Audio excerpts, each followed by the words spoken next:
News 16 Kerala. അറബിക്കടലിൽ Israel കപ്പലിന് നേരെ മിസൈൽ ആക്രമണം. ഉത്തരവാദിത്തം ഏറ്റെടുത്ത് യമനിലെ ഹൂതികൾ. അറബിക്കടലിൽ ഇസ്രായേൽ കപ്പലിന് നേരെ മിസൈൽ ആക്രമണം നടത്തിയതിന്റെ ഉത്തരവാദിത്തം ഏറ്റെടുത്ത് യമനിലെ ഹൂതികൾ. അറബിക്കടലിൽ ഇസ്രായേൽ കപ്പൽ ലക്ഷ്യമിട്ട് ആക്രമണം നടത്തിയെന്ന് ഹൂതി സൈനിക വക്താവ് യഹ്യ സരിയ പറഞ്ഞു. ലക്ഷ്യം വിജയകരമായി പൂർത്തിയാക്കാൻ സാധിച്ചെന്നും യഹ്യ സരിയ കൂട്ടിച്ചേർത്തു. പുതിയ ബാലിസ്റ്റിക് മിസൈലുകൾ ഉപയോഗിച്ച് നടത്തിയ ആക്രമണം വിജയകരമായി പൂർത്തിയാക്കാൻ സാധിച്ചു. മിസൈലുകൾ ലക്ഷ്യസ്ഥാനത്ത് കൃത്യമായി എത്തുന്നതിൽ വിജയിച്ചു, യഹ്യ സരിയ പറഞ്ഞു. ഹൂതികളുടെ സൈനിക ശേഷി വികസിപ്പിക്കുന്നത് തുടരുമെന്നും അദ്ദേഹം കൂട്ടിച്ചേർത്തു. ഫലസ്തീൻ ചെറുത്തുനിൽപ്പിനെ സൈനികമായി പിന്തുണയ്ക്കുമെന്നും യഹ്യ സരിയ വ്യക്തമാക്കി. ഗസയിലെ ഇസ്രായേൽ ആക്രമണം അവസാനിപ്പിക്കുന്നതുവരെ ഫലസ്തീനികൾക്ക് വേണ്ടിയുള്ള ഹൂതികളുടെ പ്രവർത്തനങ്ങൾ അവസാനിപ്പിക്കില്ലെന്നും അദ്ദേഹം കൂട്ടിച്ചേർത്തു.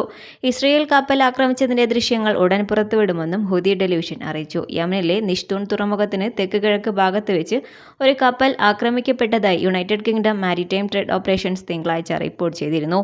ആക്രമണത്തിൽ കപ്പലിലുണ്ടായിരുന്ന ആർക്കും പരിക്കേറ്റില്ലെന്നും കപ്പൽ അടുത്ത തുറമുഖത്തേക്ക് നീങ്ങുകയാണെന്നുമാണ് തിങ്കളാഴ്ച അന്താരാഷ്ട്ര മാധ്യമങ്ങൾ റിപ്പോർട്ട് ചെയ്തത്.